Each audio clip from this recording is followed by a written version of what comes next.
Hey art nerds, today we're going to do some art for 7-inch Cara Volume 2.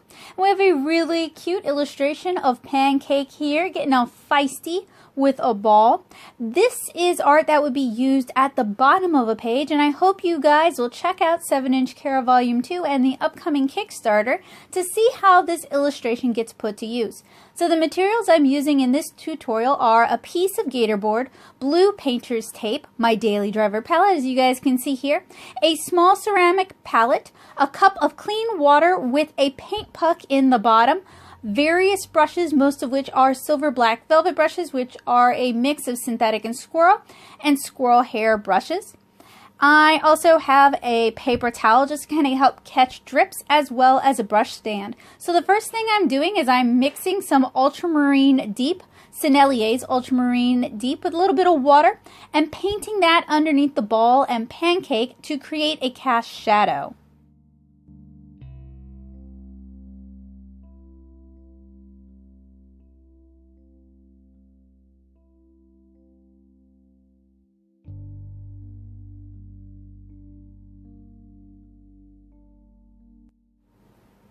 Then I used a little bit of ultramarine violet to create the cast shadow on the ball, as well as on Pancake's collar.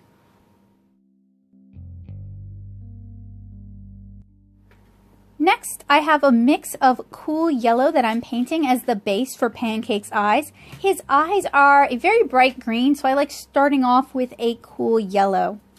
I'm also mixing together a little bit of quinacridone red with alizarin crimson to paint the inside of his ears.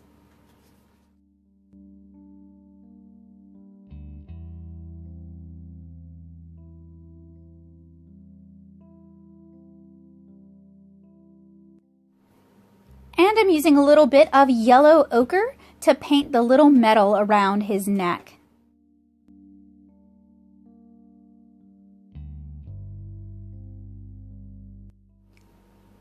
I've mixed up some Hooker's green. I'm going to layer that on top of the cool yellow that we used for the base of his eyes.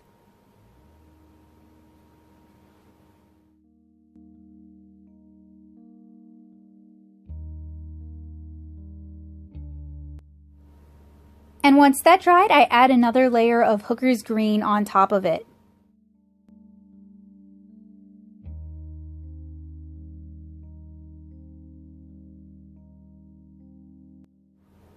So the ball is just going to be a red ball, and I apologize that you guys can't see it. I'll walk you through the process. I started with scarlet red, both for the ball and for his collar. That is going to be the lightest and the brightest, as well as the warmest red we're going to use. Then we're going to move on to alizarin crimson to start adding in some shadows and lowlights. While that dries, I add a little bit of burnt umber and a little bit more yellow ochre to the little metal around Pancake's neck.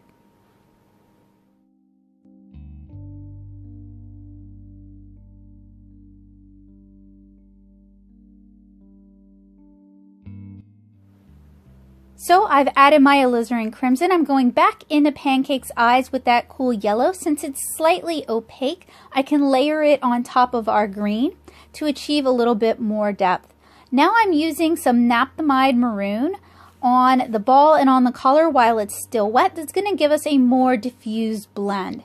And today I'm painting on Arches watercolor paper, and my blue lines were printed with my large format printer, and then the piece itself was penciled and then stretched using the blue painter's tape that you guys see on the sides there.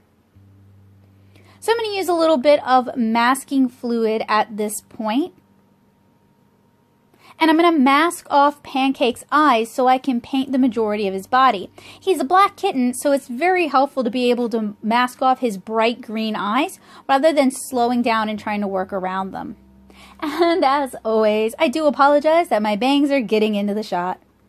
So for the masking fluid, I'm using Winsor & Newton's slightly tinted removable masking fluid. I'm using a synthetic brush, and I've swirled the synthetic brush in some Master's brush soap first. This creates a resist so that the masking fluid doesn't soak up into the ferrule and ruin the brush. Once my masking fluid dried, I'm going in for the first layer. Now, when you're painting black objects, you really want to start with a lighter wash of black. So I've mixed lamp black with a little bit of Payne's gray as kind of our starter black color.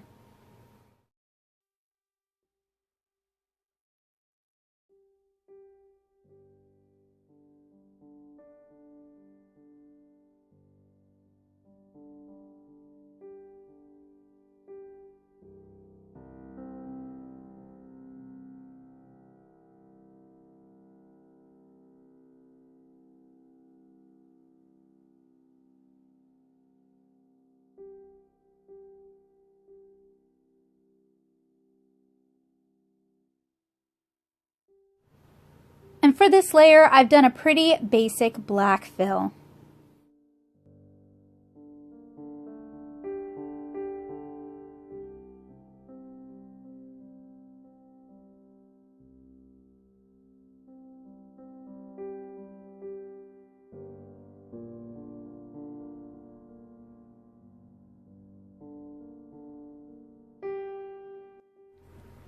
So we're just going to use layers of black to build up our form and contrast on Pancake. So I have a much thicker mix of black. It's probably mostly lamp black with maybe a little bit of Payne's gray.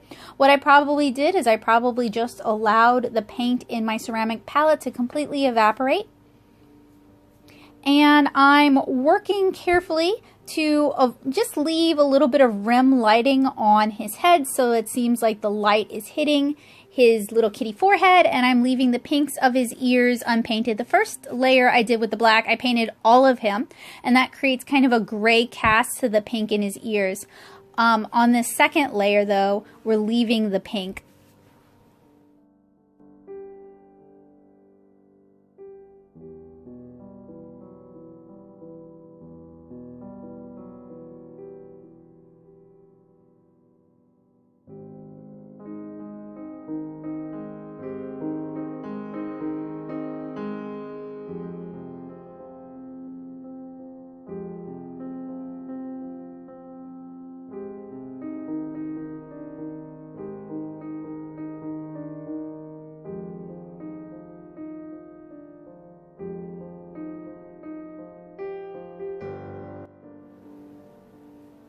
And on the back of his body, I'm going to leave a little bit of rim lighting on his leg and on his back as well.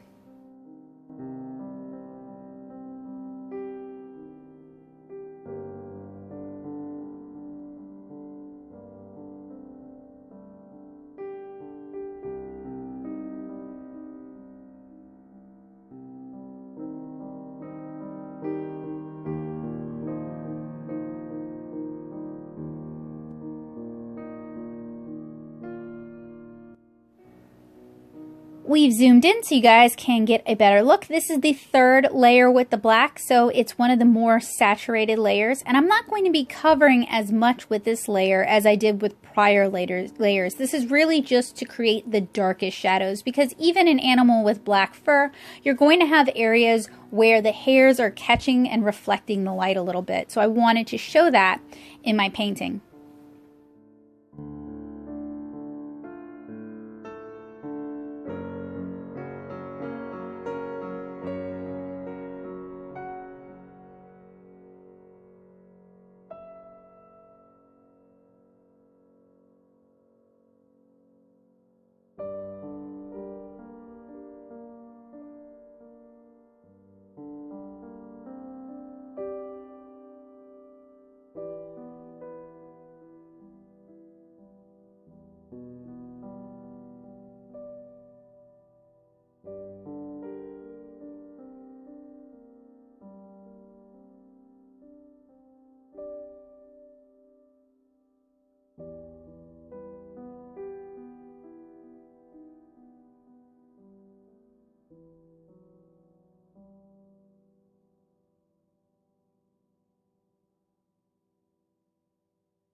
So after painting the black of his fur, I allow it to dry fully, and then I use a masking fluid pickup, and that's the weird square object you guys see me holding. And what that does is it basically just kind of attracts the dried masking frisket. They're both made of latex and they want to stick to each other, and it helps me pull it off the watercolor paper without tearing the paper or without getting like hand oils on the paper.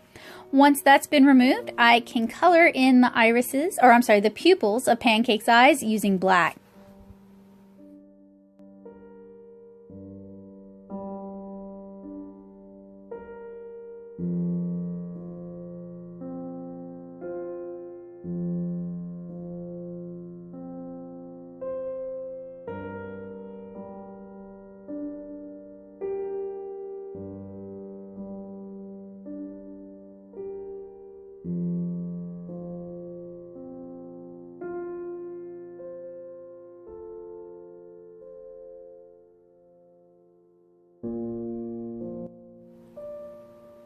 So once this illustration had a chance to dry fully, I'm going to grab some white media. So I have here a Derwent Inktense white color pencil that I'm going to use for some of the white highlights.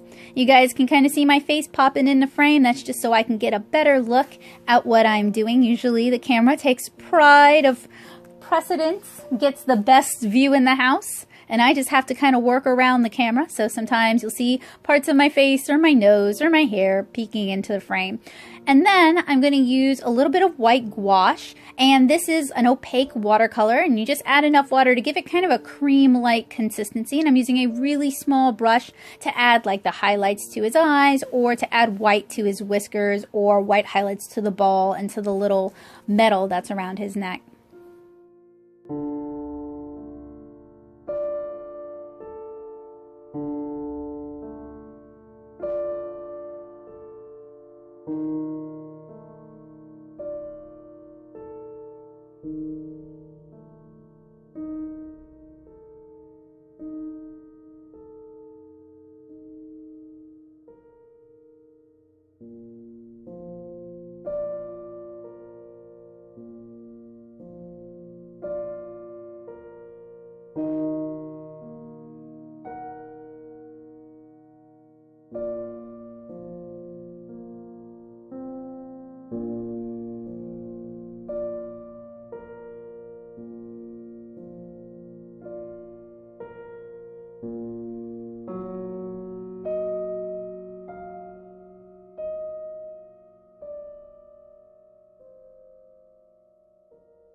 So we're almost done. All that's really left is to remove our illustration from the white corrugated plastic. So that's pretty simply done. You just pull away at a 90-degree angle away from your illustration. And Pancake is the pet kitten of Naomi from the comic 7-Inch Kara. You guys can read the first 6 chapters for free at 7inchkara.com or 7inchkara.tumblr.com. Like I mentioned earlier in the video, I've been working on creating more illustrations for Volume 2, so there's going to be a lot of new, never-before-seen art. So even if you enjoy the webcomic, it's well worth backing the Kickstarter. We have 3 additional chapters, Chapter 7, Chapter 8, and then Naomi's bonus chapter. Loads of beautiful art from artists all over the world, as well as more bonus art for you guys to enjoy. And you guys will find a link to the mailing list and potentially the Kickstarter down in the description below. This was a pretty simple tutorial. I want to thank you guys for joining me, and I hope you guys enjoyed it. Hopefully it inspired you to pick up some brushes and get painting. Have a wonderful day, guys. Bye!